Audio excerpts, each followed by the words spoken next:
Hey everybody, welcome to the Face to Face Ministries podcast, the #1 resource for learning what it means to have a healed heart, connect more deeply with Jesus, and experience true and lasting transformation in your life. I'm one of your hosts, Kathy Little. And I'm your other host, Melinda Wilson. Please hit subscribe so you don't miss the fresh content we're continuing to release. And while you're at it, we greatly appreciate your help in getting the word out by giving us a 5-star rating and leaving a quick review. You can also keep up with us by following our social media by searching face2faceministries.org on Facebook. That's no spaces, no numbers, and no caps. And on Instagram at face2facemin, and that's all one word. We want to invite you to join us in our free Face-to-Face Heart Healing Network and in our premium network. Be part of a growing community of people just like you who are wanting to dive deeper into what it means to access the full benefits package of the cross and learning how to help others do the same. Our team also offers one-on-one ministry sessions that can be done virtually, and you can also learn how to help others connect with Jesus and find healing in their lives through training we offer in the ministry model we use. And for more information about all of the resources, trainings, and events that we offer, visit face2faceministries.org. And while you're there, please sign up for our newsletter. All right, so let's dive into today's episode. Hey, everybody, welcome. Hi, it has been so long. It has been so long, but you know, we were just talking, I was remembering that coming up in March of this year will be 4 years that we've been doing the podcast. All right, raise your hand if you've been listening. A faithful fan for the last 4 years. Raise your hand. I can see your hand in the back. Oh, thank you so much for listening. Ma'am. Oh, sir, appreciate you. You in the white plaid shirt. White plaid. Can you have white plaid? I don't know. White that's plaided with other colors. I don't know, but thank you guys for listening and being such faithful listeners over the past 4 years. And some of you may be brand new in, so please go back to season 1 because that was really the original intent, all of those episodes in season 1, to capture the voices of inner healing. And you know, we had a really beautiful thing that happened in November, just kind of catch you up because it has been several weeks. I think the last podcast was during our healer gathering in November. But we had our symposium, our virtual symposium, with many of these, all of them we have interviewed. So that was really amazing. A lot of good feedback from that. And we released the book. Y'all, have you gotten your hands on the book? Streams of Healing. Y'all, this is a compilation of multiple authors that are founders or leaders of inner healing movements or ministries that many of you, if not most of you, have heard of. Let me just read one of the endorsements we got from Dr. Tony Kim. He's a senior leader at Renaissance Church. He said, the generals of inner healing and deliverance have converged their anointings and methodologies to compile a comprehensive, practical manual to equip and minister to the body of Christ. You will receive tangible impartation while being equipped with practical tools for both personal freedom and to set free those who are captive. As many streams become one river, get ready for a powerful journey into deeper waters with him. I highly recommend this book. That's just one of the many endorsements that we got. We're very excited. Hey, and if you have already gotten the book, have you left a review at Amazon? That is really vital, you guys. Or Please even do Google that. Reads or other places where you can leave. And I've seen reviews of books on Google Reads. I don't know if you are aware of that, because if you Google a book and it'll come up as Google Reads, and so there's reviews in Google. You can leave reviews in both places. That really helps the algorithm. It helps people find the book. This is a book that really can change people's lives. And if you already are reading it, you can see the power of that. And those that are looking for healing, or maybe don't even know that they're looking for healing, get their hands on this book. Yes, it's amazing. Life changer, because so good. All the chapters have ways to contact these different ministries. Absolutely. It is so, so good. And just to give you a little flyover to get you up to date. Now, I do want to say that we have an interview today with Ray Woolridge, and he is the director of Life Model Works. And it's about enemy mode. So you guys do not want to miss that, but hang on for just a second. That's coming. But we just want to give you the flyover, what's been going on and why we've been quiet. We did the symposium, which you can get access to inside our online network. We're going to talk about in just a second. We've got the book out. We also took 12 people to Urbana Conference, the Urbana Student Missions Conference, and ministered to about 100. Our team literally ministered to over 120 students at that conference, the largest Emmanuel Approach adventure ever. It was awesome. But this week, which on the 12th, I guess we're releasing this right now, the week of the 9th or so. But on the 12th of January, we're doing a webinar that's focused to provide the Emmanuel Approach tools, the proven by brain science tools for people who are in the helping career fields, like those who are life coaches, pastors, counselors, therapists, to kind of just equip them with some more things to help for accelerated breakthrough with their clients. Also, we're releasing a full Emmanuel Approach digital training that's going to be available inside our online network, which we have rebranded. It is no longer the Face-to-Face Heart Healing Network. It is now called The Hub. It is the hub of all things. So we're very excited about that, the hub, and you can find that at thehub.face-to-faceministries.org, thehub.face-to-faceministries.org. And if you're already a member and you can't get to it, it's because you have to change Heart Healing Network to the Hub on your web browser. But we're very excited about that. And then Hub Plus, man, I don't know if people know what's available in that. I mean, why don't you share with them what's available in the premium network, the paid subscription Hub Plus? Yeah, it used to be called Premium, and we're changing it to Hub Plus. And it is chock full, but not to the point of being overwhelming. Y'all, I have been part of memberships and sites where there are so many videos and so much content that you don't know where to start. Yeah, that's true. Hundreds and hundreds of videos, and you get overwhelmed, and that's not what we want to do to you. However, it is chock full of treasure, of demonstrations of Emmanuel sessions. And I find doing this, I do it professionally. We can say that we do get paid, and we train people in this. One of the quickest ways to become skilled in Emmanuel Approach prayer is to watch demos. It is. And see the feedback. And we have dozens of demos of either me or Kathy or someone that's highly skilled leading a demo of an Emmanuel Approach session. And then there's feedback. This is invaluable, guys. It really is. And then archives of tons of events. We've had Connect and Grow in there. We've got some things that we've done called Learn and Do, where we've had people practice and on special things, guests. And special guests that we have had that are in there. And we're adding value. We are adding value to that membership because we've got guests from the symposium and the book authors that are lined up to come in once a month in a new series we're calling Meet the Healers. And this is exclusive content to those that are members of Hub Plus. And it is still on sale. That sale may actually be expiring by the end of January, but the current sale is 50% off, so it's $19.99 a month. We're also meeting 2 times a week in a thing called Just Be, which has been phenomenal for building community, and you're learning brain skills and how to really have healthier connections with people, learning how to be with people, attuning without trying to fix. You're learning brain skills and maturity skills without even knowing it in this thing called Just Be. And it has been absolutely beautiful what we've seen in there. So please go to thehub.face-to-faceministries.org and you can see the Hub Plus option there. And we would love to have you join us. And part of this, let me just be really honest right now, part of what we're doing with Hub Plus is not simply to provide you value, but it's also an opportunity for you to be invested and support what we're doing. We have a lot of people in there who are not taking advantage of everything we offer, but it is a way to support us financially, because I don't know if you still remember, we are a nonprofit. And a large portion of what keeps us rolling and enables us to make an impact in the world around us with training up an army of heart healers is monthly donations through our Grow team. Now, we have monthly donors that support through that. You can find out about that on our website, face-to-faceministries.org/give.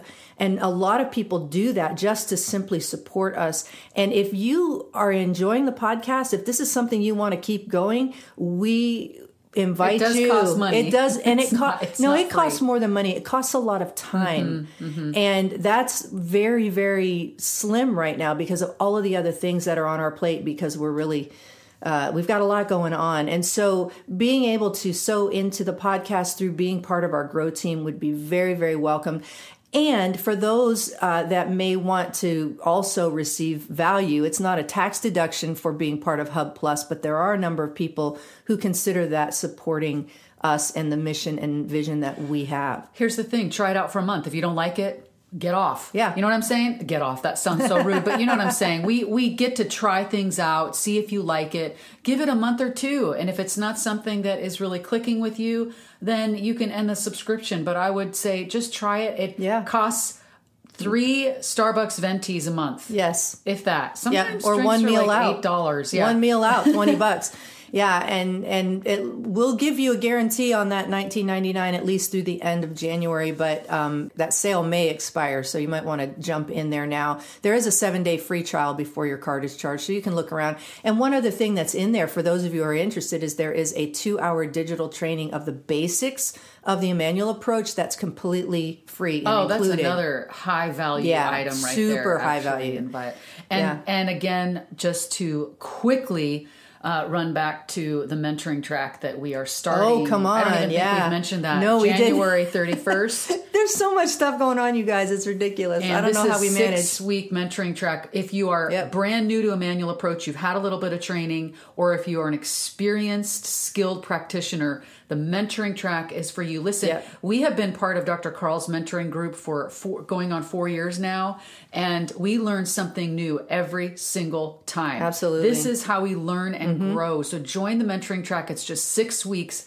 The value that you get from that is truly priceless. And you will learn, you will get to practice, you will get to be guided and receive constructive feedback by a skilled trainer. This is something, and receive a session for yourself as well. Join the mentoring track starting January 31st. I hope January that's the right 31st. It is. Yeah. And hey, I'm sorry that we're taking longer to catch up with y'all, but it has been a long time. And we do hope that you'll stay connected to what we're doing. I don't know if you guys have noticed, we've got a new website out. So check that out, face2faceministries.org.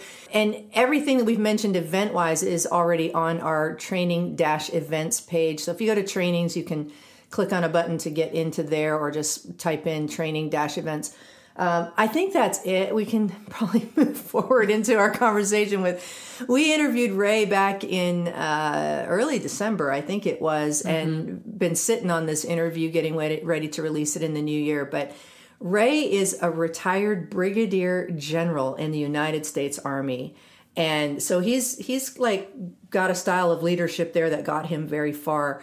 And then he got connected with Life Model, and they are our friends. They're the brain science people.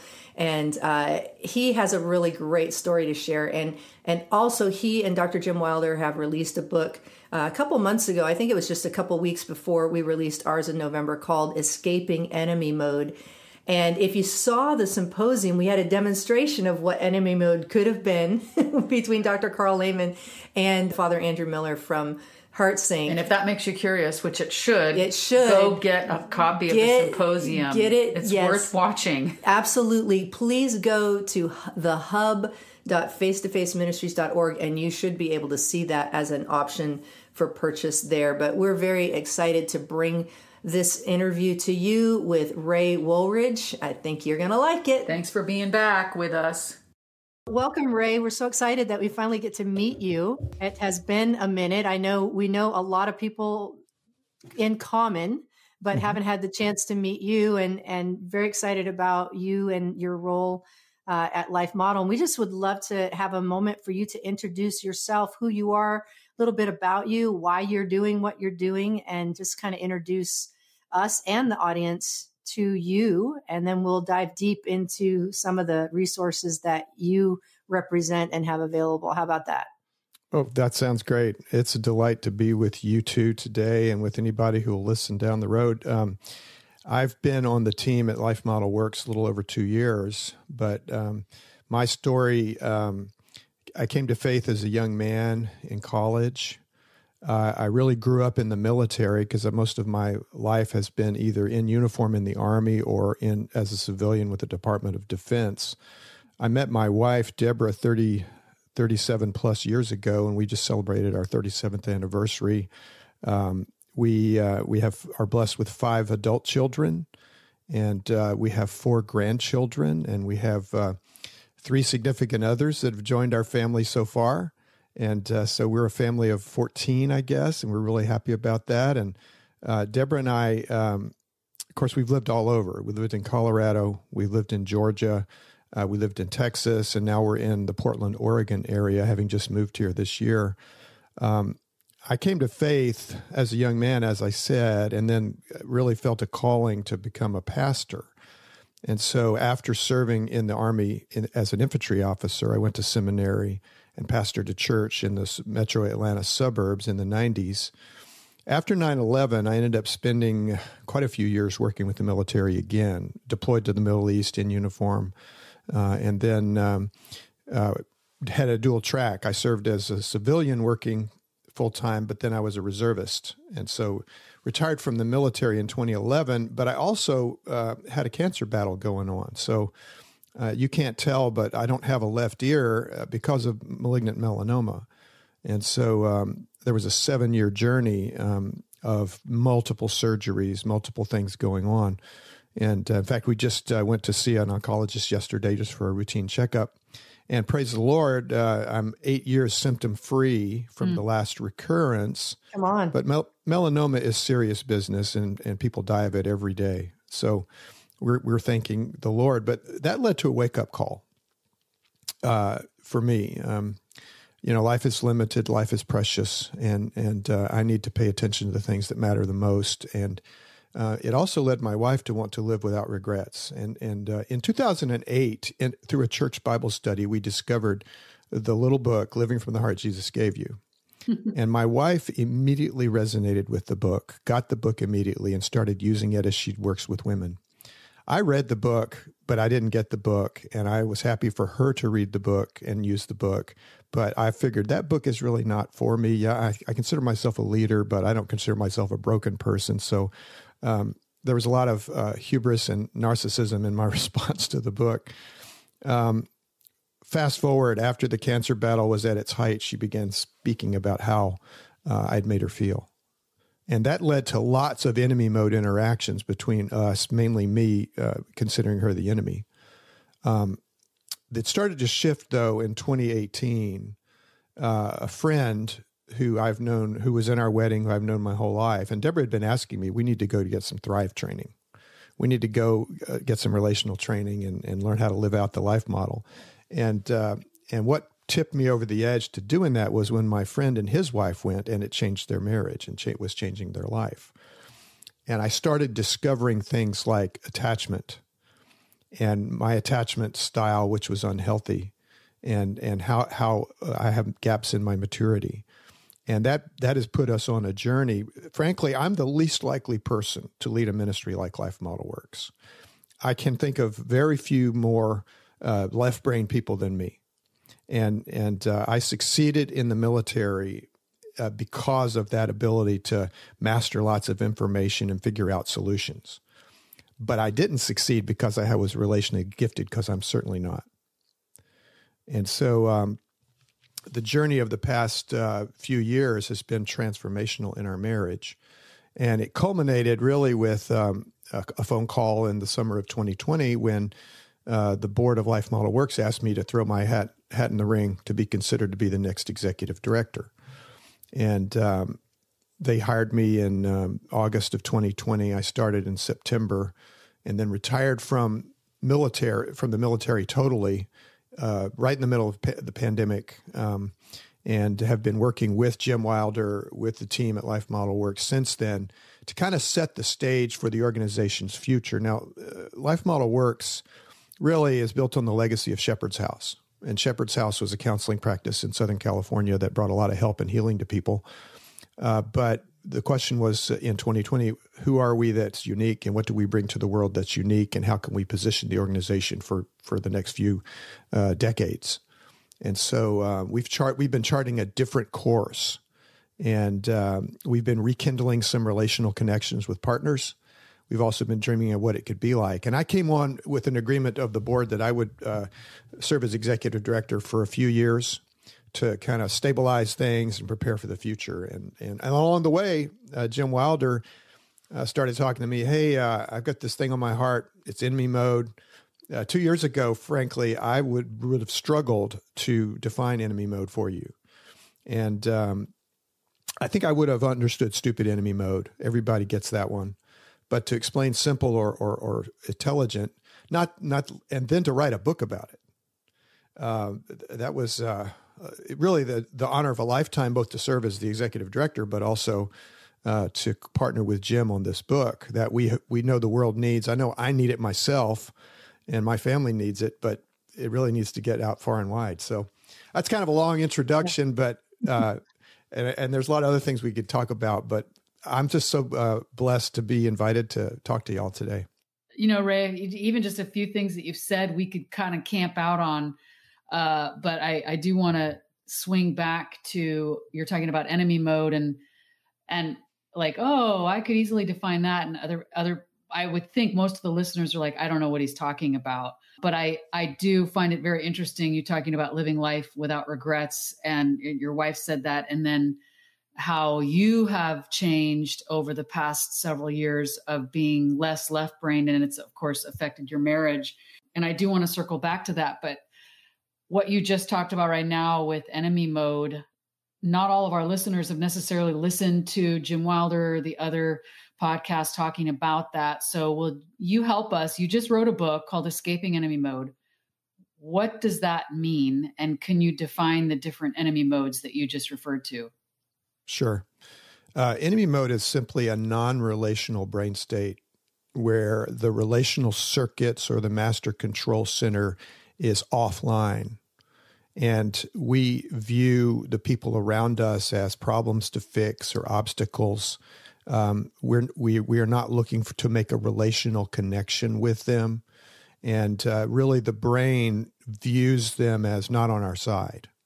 And in the moment, the brain will view them even as enemies who are in our way. And it could be drivers cutting us off in traffic. It could be a non-responsive customer service rep on the telephone. It could be your little child who's bothering you and your capacity is low and you're exhausted. It could be your spouse who's trying to help you, but you go into attack mode because to your brain in the moment, they're the enemy, when in fact they're anything but your enemy. And there's really three types of enemy mode that Jim had observed. And Chris Corsi was the first to write about this in his book, The Joy Switch, to put in words about simple enemy mode. But then Jim looked at the brain science, building on the work of Dr. Alan Shore, and then looking at all the other current brain science and realized really there's three manifestations. The most common that everyone recognizes is stupid enemy mode. Stupid enemy mode is when people flip their lid, they lose it, and they just go postal on people. And it could be screaming at people in a public setting, and everybody's getting their cell phones off to record what is happening because it's just so over the top. And these people it's a very high energy explosion of anger that does damage to people emotionally or even physically, or to objects that we value. And when we're not losing it, we value. And we're thinking from the back and the bottom of our brain in those moments. Now, that's stupid enemy mode. And as we did our research, everybody that I talked to had seen that, had done that, knew it. But there are two other manifestations that are even more common. Simple enemy mode and intelligent enemy mode. Simple enemy mode is just you're simply being non-relational. You are solving problems, you're getting your work done, you're totally fixated on your stuff and your agenda and the tasks you have to do, and you're not aware of the people around you. And so you have learned to dim that. It's a very low energy moment. There's not a lot of relational joy. And it feels like an asset. It felt like, to me, an asset. In other words, if it was Saturday night and I was preaching tomorrow, my wife would tell the children, don't bother Dad, he has to get ready to preach tomorrow. And so I would not make a relational connection with anybody. I would isolate myself, and I could get a lot done while I isolated myself, but I also sent a signal to the people in my life, you're not important to me right now. You don't matter to me right now because I have to do this mission, this task, this calling. Well, I understand that we all need to do that from time to time, maybe to focus for a few minutes to finish a couple of things. But there's a better way, and it's staying relational. But simple enemy mode is you're being non-relational. Now, the creepy one that I didn't understand very well is intelligent enemy mode. I thought this was something that the worst of the worst would do. I thought intelligent enemy mode was, murderers and serial killers and power-hungry dictators. But actually, intelligent enemy mode is when you're being non-relational, but you are tracking people around you just so you can know what it takes to get a win over them. And you're learning to maneuver situations. And it could be on a school board. It could be in a marriage. I know just the thing to say to push her or his button, and that will be a win for me. And typically in intelligent enemy mode, a win for me is a loss for you. And you're not acting as your best self. You're acting out of some other as if persona. And truly there's a brain malfunction because you're stuck at what we call in life model terms, level 3 of the brain. The cingulate it's hung up. And you have this as if simulator that is, what is it like me to do in this situation so I can get the win? The question is not, how can I be my best self in this situation and we can have a win? The question, it's all about me having a win. Now, you can justify that with very moral sounding arguments. And I've seen pastors do it. I've seen myself do it. I've seen it in every walk of life I've been in. So, and of course, we take 300 pages to unpack all of that, and particularly in the first few chapters. And so. Wow. Yeah. And as you talk about that, and I have read most of the book at this point, and I was intrigued by that in that intentional, almost sinister, like the one-upmanship kind of thing. And I know we've interviewed Jim talking about status and how when we feel like our status is somehow threatened, and that's where a lot of trouble can creep in. But you guys did a brilliant job. What I loved is that it was almost, even though you both wrote it, it was kind of in the third person thing, going back and forth, and felt like it was really, really helpful and highly recommended. We did have a little bit of an example of that in the middle of the symposium that we did, and just fun watching the people who kind of, I didn't realize that Carl came up with the term, Dr. Carl Lehman, but to see that in the interaction. So if you haven't watched the symposium, certainly worth it for many, many reasons. But oh, yeah. I wanted to ask you, is it right that you have some stars, don't you? Yes. Well, I'm a brigadier general retired. Mm-hmm. Yes. Sweet. Well, thank you for your service for one thing. But I'm so impressed by that. And I know that doesn't come easily. That's a lot of time and effort and leadership in the Army.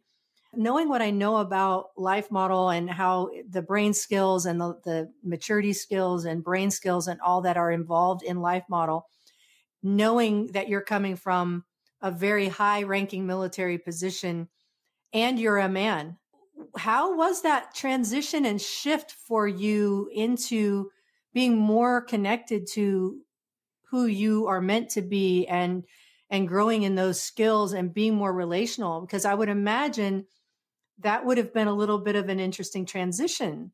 Is that right? Or was it a walk in the park?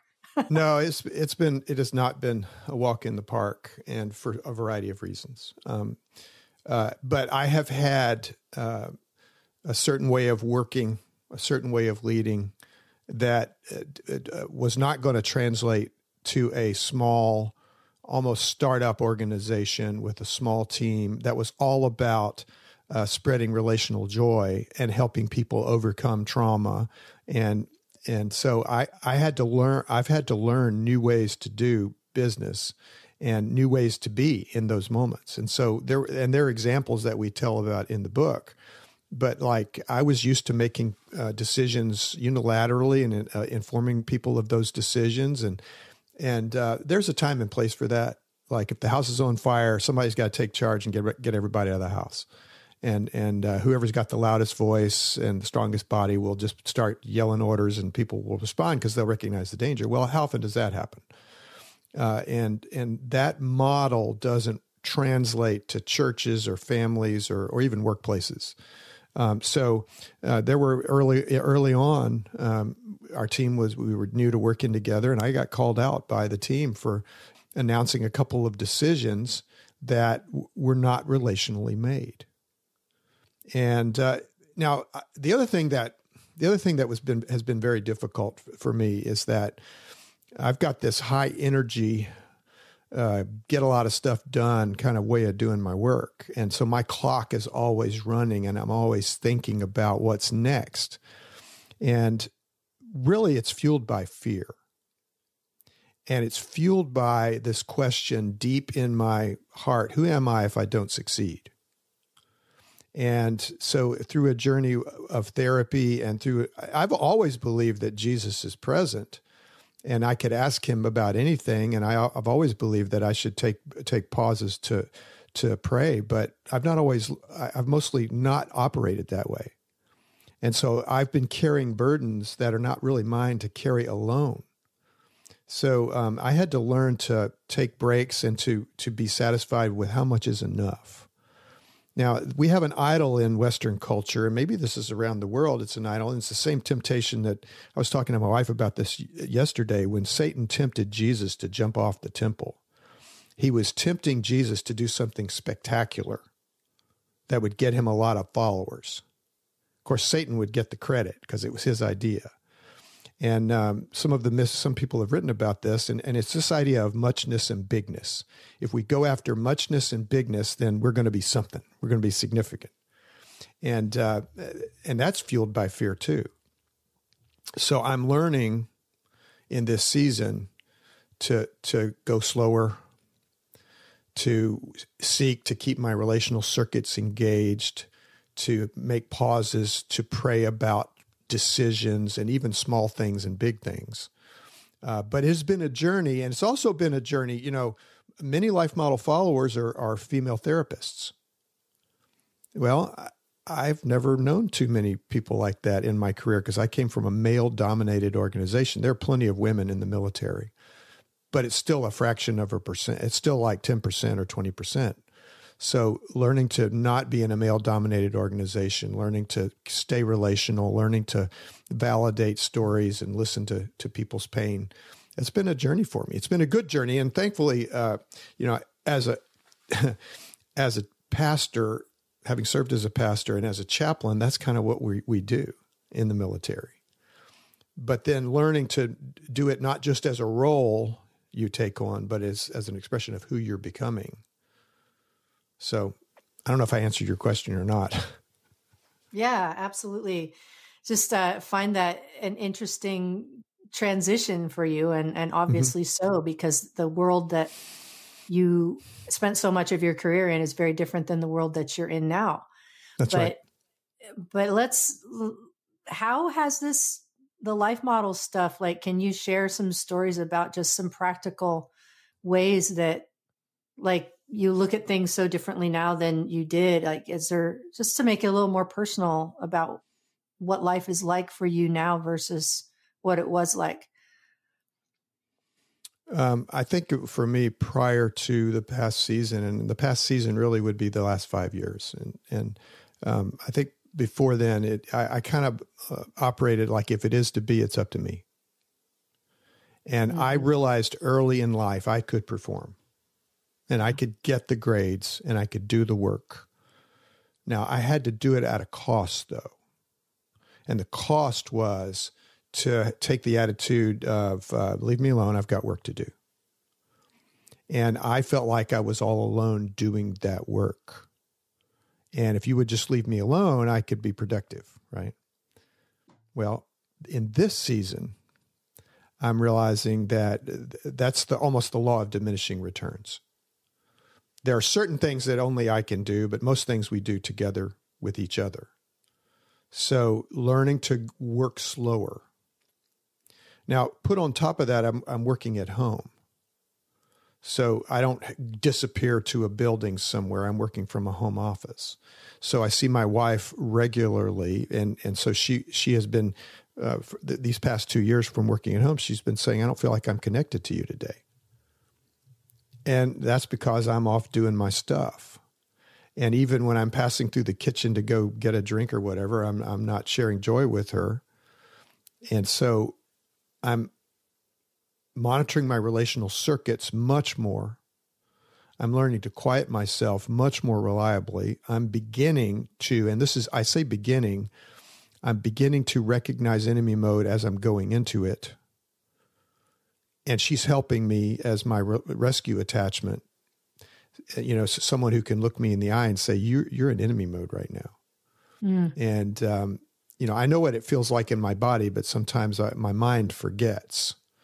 And I'll be there before and I'll start talking before I even do it. Now, the other journey is to get more intentional in Emmanuel presence and just taking time to pause and to pray. My wife is very much of a prayer motivated person. And so her whole life, you know, and as a mother of 5, homeschooling mother of 5, teaching them through high school. She had a much harder job than I did, but she would pray about things like, Lord, I need a parking spot really close to the grocery store right now because I'm tired and these kids are, you know, and so that's part of who she is. That's not been part of who I am. So she's modeled that very well for me. And she's been an encourager to me to very much take things to the Lord in prayer in the moments of my day. And also help, you know, the other thing that's been helpful is realizing my maturity gaps. Mm. So we were living this summer in an Airstream for a few weeks as we transitioned out here. We have an Airstream that we like to use for camping. And, you know, it's kind of like it's really cramped and small, and it's glamping when you're at your site. But if you're going to live in it long term, it's a small spot. And if the weather is inclement, which it was, and there were some moments where it was enemy mode encounters, and I didn't tell you we have 2 cats, and so here we're in a small Airstream with 2 cats and both of us, and we had some enemy mode encounters where she was reminding me about how to take care of the cats, and I was frustrated, and I was in enemy mode, and it took a while to recognize that and to recover from that. So anyway, there's just so many things I could talk about. I think also, you know, Life Model Works as an organization, we're still getting set up for the future. So there's a lot of upheaval behind the scenes to kind of rebuild some things and to re-strengthen some things and to get the help we need to be sustainable for the future. So there's always something that needs to be done that hasn't been done. Yeah. And if you work from home, and if you have a phone, you're going to be getting notifications. But then I realized, now this is going to sound ridiculous to some of our younger. Do you know there's a feature called Focus on your phone? and you can set it so that you don't get any work notifications at all when you're in your personal zone. Well, I just started doing that lately. Mm-hmm. And I should have done that 2 years ago, because I'm not saying I was answering emails all day and all night, but sometimes things happen at night and this is time sensitive. Well, you know, it can wait till tomorrow. Can it really? It can wait till tomorrow. Sense of urgency all the time. Yeah, I'm glad I found Do Not Disturb on my MacBook too. Yeah. And so I've been starting to put Focus on, so that at night I won't even see there's an email that just popped in. And then the next morning, Focus goes off, and all of a sudden there's a few emails, and I didn't even need to think about them until the next day. Really, one of the things that was helpful is the team keeps reminding me, you know, nothing we do is an emergency. Well, I'm used to being in a work environment where emergencies happen routinely in the military, national emergencies, personal emergencies, and we need to snap on and do what it takes. And as a pastor, I would do that too. If someone had a personal crisis, the clock would go out the window and you'd go provide pastoral care to the people. Well, this role is very different than that, and it's kind of liberating. But there's some fear, and so I've got to deal with the fear also.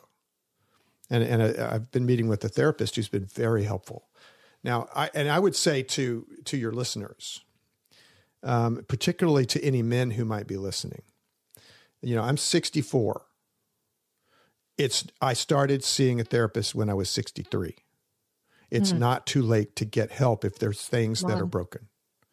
And my broken things come from A, traumas, not B, traumas, thankfully. But they're both. Define that for our audience. I mean, we've talked about it before, but some folks may have missed it along the way. What's the difference? So in Living from the Heart, Jesus gave you, in the early chapters, it talks about the things that make us the people we are today. And sometimes we have some misdirected growth. If we were in a family that celebrated when someone stumbled and tripped, or when we made fun of people, that was kind of a twisting of the original intention to treat people that way. So you can be shaped by misdirected growth, but you're also going to be shaped by trauma. And a trauma is when you didn't get what you should have gotten. They are, on the surface, they feel more minor than B traumas. B traumas are those bad things that should never happen to anybody, things that happen through violence and abuse and war and a battle for your life, those type of things. And those things are horrendous, but A traumas are when you didn't get what you should have gotten. So if you didn't have a parent who attuned with you when you were sad, if they told you just suck it up, get over it, they didn't share the sadness with you, that creates a trauma over time. And so that's what I've been working on. And it made me the person I was. And actually the personality I came into the military with was perfectly suited for that environment because it's a very left brain, task-oriented, mission-oriented environment. Although even in the military, the best leaders are those who can balance people and mission. The best ones who can stay relational with their people while they're doing things together. And I was not particularly good at that in my career, even though I achieved high rank. I wasn't always particularly good at that relational aspect. Well, I appreciate, Ray, you, especially as a man, first of all, just saying that it's never too late. And that takes a buttload of humility. I got to say, I was just having a conversation with someone this week that knew that she didn't really know, had been married to a narcissist. And of course, Jim Wilder wrote a book about that. And we hear it kind of as a trending topic across the secular and Christian psychology world and counseling. And it seems like more and more women are realizing they're either married to or, in doing life with narcissists. And first of all, I just appreciate you. Obviously, you're not one because you wouldn't be going to therapy if you were. And also, you wouldn't be self-aware. But I wonder, and it's really actually quite sad because this person was just sharing that she's getting to know more and more people in her life that are women that are married to narcissists. And outwardly looking, I'm all Christian and I have this role. And I wonder if you could give, I'm not sure where I'm going with this, but I find it so powerful, Ray, that again, that you as a middle-aged man are now coming into this place of healing. And of course, this is what we talk about. It's who we are. We train people in healing and we help people recognize that, well, we all need inner healing. And of course, that was one question that we asked all of our interviewees when we were talking to the pioneers of inner healing, who needs inner healing. But what does it take? Was there one defining moment or event that kind of woke you up to becoming aware that you needed some healing, that this was not all that there is? The question that kept coming back to me was, why do I keep wounding my wife in the same way? What's this all about? And for years, I think we all have narcissism in us. Not all of us are on the spectrum with a diagnosis of narcissistic personality disorder, but we all have that in us. I think it's part of the fall. It's part of our sin nature. But why is it that I kept wounding my wife in the same way through really a very long time? And in the past, I would say, well, I've been better lately, haven't I? And haven't you forgiven me? But when a pattern is occurring, there's something deeper going on. And, really, I think it was going to investing the time and the energy for 3 years to take through all 3 tracks of Thrive training and do as much of the homework and prep work as we could. And I'm telling you, it was painful every time we went to do homework because it would bring up pain points in our marriage. And I look around and I see marriages dissolving, and I see people leaving their spouse of decades. And I wonder, there but by the grace of God go I. But I look at that and I say, I don't want to be that person. I believe that in Christ all things are possible, and He's making all things new. And I realize that in this life, in these bodies of flesh, we're not going to perfectly be little Jesuses in how we live and be, but isn't there more? And can't we become transformed into the character of Christ so that when when we're pressed against the wall, what comes out is love, joy, peace, patience, kindness, goodness, faithfulness, gentleness, and self-control. And that was me sometimes, but there were big glaring gaps. And why? And of course, my wife was calling me to be my best self. And I knew I needed help. And then I realized that, now that we can understand what the brain is doing somewhat, it's still somewhat of a black box, but we can see what attachment theory is really a hot topic as well. And when I realized I have an unhealthy attachment style or tendency, and my unhealthy attachment style is dismissive. I just assume that I just need to do my stuff and people don't really want to connect with me at a heart level, when in fact the opposite is true. But I learned that early in life. Well, you can't speak to that. You can't memorize a Bible verse that will make that all better. You can't journal about that. You need deeper help. It's a healing of memories in a sense. It's a healing and so with a trained person digging deeper and digging deeper, why did you feel that way? What's the memory associated with that? And where was Jesus in that moment?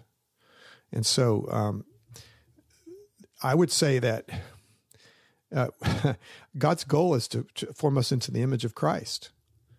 And yet most people's, in my view, was, well, if I can quote a lot of scripture, and if I'm always in church, and if I go to worship and I'm sharing my faith with people, then I'm in Christ. Well, I am, but am I becoming like Jesus?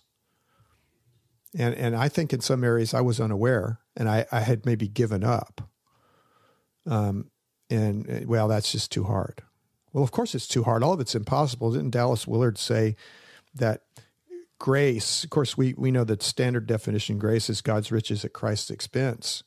But Willard has this pithy quote, and I'm going to butcher it, but he's talked about grace is God doing for you that which you cannot do for yourself. Come on. Mm-hmm. And so God's grace is making me into the man who's, instead of a predator, a gentle protector, who stays relational, and recognizes enemy mode and escapes rapidly even before maybe other people notice. Now, my wife's going to notice almost every time. She'll see it in the way I'm carrying my body. But can I get out of it before she has to say anything? Yeah. Well, even just what you're saying about how your wife is able to reflect back to you or draw your attention to things or call you out on things, even that speaks to the importance of having healthy community and healthy attachments around you, where you have somebody who can mirror back to you, hey, like this is my experience of you. You may not be aware of this, but this is how I'm experiencing you right now. And to be able to help call us up into who we were meant to be. So what a beautiful gift you have in your wife. I'm looking forward to meeting her one day. Hopefully we'll be able to do that. I think that there's, even as we've been talking, there's probably some terms that we're using, like enemy mode, relational circuits, maturity skills, all of these things. You guys can go back in the podcast series. Chris and Jen Corsi talk about it. Carl Lehman talks about it. Jim Wilder talks about it. So if you've missed that, sorry, catch up. But we've tried to explain some of those things along the way for you. But it kind of, the life model ecosystem has brought a lot of beautiful aha moments to the body of Christ, where we're getting language for, hey, I don't feel a lot of joy right now with you. It's like my relational circuits are off, and or I feel like my status just got threatened. I'm in enemy mode. All of these terms. It's so good to have new language to understand and to grow and to have just an easier way to understand some of what's going on. I love having the revelation of how the brain works and what's going on. And even in the book that you co-wrote with Jim Wilder, Escaping Enemy Mode, you talk about what happens in the brain under these circumstances. Like what's happening now? Where are we stuck in the brain? Because now you can see those things with scans and the understanding of brain science. And it is such a beautiful world of so much healing can come even through understanding what's going on. Mm-hmm. That's and right. Being able to identify some things and then, that now I can work with that. Because when you flip the light on, darkness flees, right? So Life Model is flipping the light on to a lot of things that we've just claimed as normal in our day-to-day lives and have managed, or we've managed behaviors and not really had transformation and life change. So thank you for the work that you're doing at Life Model. Thanks for saying yes and for transitioning from a very different world into this beautiful sphere of influence and your leadership there. I know that you've brought a lot of amazing leadership in. You're just adjusting how it functions in the context of that relational connection. So thank you so much for doing that. Where can people find out more about Life Model? And we always include that at the end, just like if anyone wants to get in touch with you guys, learn more about you, your resources, and also get the book, Escaping Enemy Mode.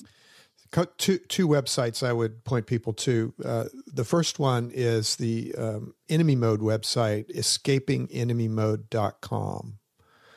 And on escapingenemymode.com, you'll find a quick overview of all things enemy mode. We also have a blog there with articles that we will be adding to. We've got a few on there now. We'll be adding to it. We also have a free study guide. And so we recommend that people give us your first and last name and email address, and we'll have a download where you'll get a 38-page free study guide that you can use individually or with a group. And we would recommend you get a copy of the book, get the free study guide, and then study it with friends. Study it with your family or friends. And that was very helpful. We also are recording a podcast, the Escaping Enemy Mode podcast. And so people can go to anywhere podcasts are found, and we're dropping episodes. I don't know how many we're going to have. I think we're scheduled for 12, but probably some more. And I think we've got 3 out so far. And the latest one is a discussion of simple enemy mode with our friend Chris Corsi. Jim Wilder interviews Chris. The first couple are kind of an overview of the general topic. And then we'll have, I'm interviewing a couple of retired generals. We've got some high-level collegiate coaches. I've got a police officer we're interviewing, talking about various topics. We're talking about enemy mode and race in there. And I interviewed a colleague of mine just yesterday who's Japanese-American who grew up in South Texas. And Naomi's story is in our book, Dr. Naomi Paget. And it was just a fascinating discussion with Naomi. So escapingenemymode.com is one place. Now, the other thing I would encourage your listeners, go to lifemodelworks.org. That's our new-ish, about a year ago, we revamped our website, created a new website. And I would tell folks that we're engaging in new and different ways with the Life Model tribe and beyond. We've always had great resources. And so you can come to our website and get video downloads, audio downloads, and various books and resources. But now we're doing some more intentional things. So we have Life Model study groups that happen 3 times a year, and it's a basic introduction to all things Life Model, a good overview of the model. We're also doing a new thing called Leaders Collectives, and that's a year-long journey in a small group setting of all things Life Model. How does the Emmanuel lifestyle look like? What is maturity? What is character? And we meet every other week for a year with a group of people, and we're on our 4th round of that. It's been a big success. Wow. Another thing we're excited about is we're currently consulting directly with a number of churches and Christian organizations. They're asking this question: how can we take the Life Model and transform the relational culture of our organization or church? And Michael Hendricks, who's the co-author with Jim of The Other Half of Church, is leading that effort. And it's having a dramatic impact in those churches and organizations. One last thing, and then I'll stop. We're beginning to research deeper application of the Life Model to some topics. And with a vehicle we're calling Advanced Development Teams. And we're getting ready to study this topic. Jim Wilder's leading the effort with some women he's recruited. The topic is Women, Attachment, and the Church. Has the way the church currently operates, does it work the way women typically form and attach in relationships? And so we're going to spend a year on a deep dive on that topic with some key leaders. We're doing the research right now, and it's pretty exciting because we believe the Life Model needs to keep expanding and being applied to problems and challenges, and that's one of them. Another one is race relations. And so we're dreaming of another Enemy Mode book, Enemy Mode and Race. Wow. And Jim is talking about that. So a lot of these are exciting days for Life Model. And it's not the Life Model works of 10 years ago. We're going in and we're expanding and growing, and we're excited about it. That's so good. I'm glad to hear you guys are doing a podcast. I'm so excited about that. That has been a really good tool for us, just getting things out farther and wider than we could otherwise, and to make that accessible and easy. And I love that you guys have the study guide and to do it in groups. What a beautiful way to learn together and have practical examples, even like we had on the symposium, have real life examples of that. But thank you so much, Ray. Really appreciate your time today and the work that you're doing, for saying yes to a really big yes that you gave. Yeah. And I know we just love the Life Model family so much, and all of what they're adding to the conversation on becoming who we're meant to be and living like the people we're created to be, and becoming more like Jesus. So thank you so much. Yeah. And I think that doing that, Ray, you certainly just circling back to what I think you said, your wife said, living a life without regrets. And it sounds like the work you're doing now, and most importantly, in your own heart, as far as I'm concerned. I mean, I think the most important work we can do is for starting with our own heart and our own close relationship. And then we can help other people. But it sounds like you guys, specifically, especially, and then in your marriage, will be able to look back on your life and say, there's no regrets, because I've invested into my own heart and into this relationship, to the relationships that are most important. So we thank you for modeling that, especially as a gentleman in his 60s, and that it's never too late. Thank you so much. Like, we can buy this book and know legit that you are practicing what you preach. Isn't that refreshing? Thank you. Yeah, thank you. It's an honor. And I'm just thankful for the season. And I've really enjoyed this conversation with both of you. Thanks, Ray. Oh, thank you so much.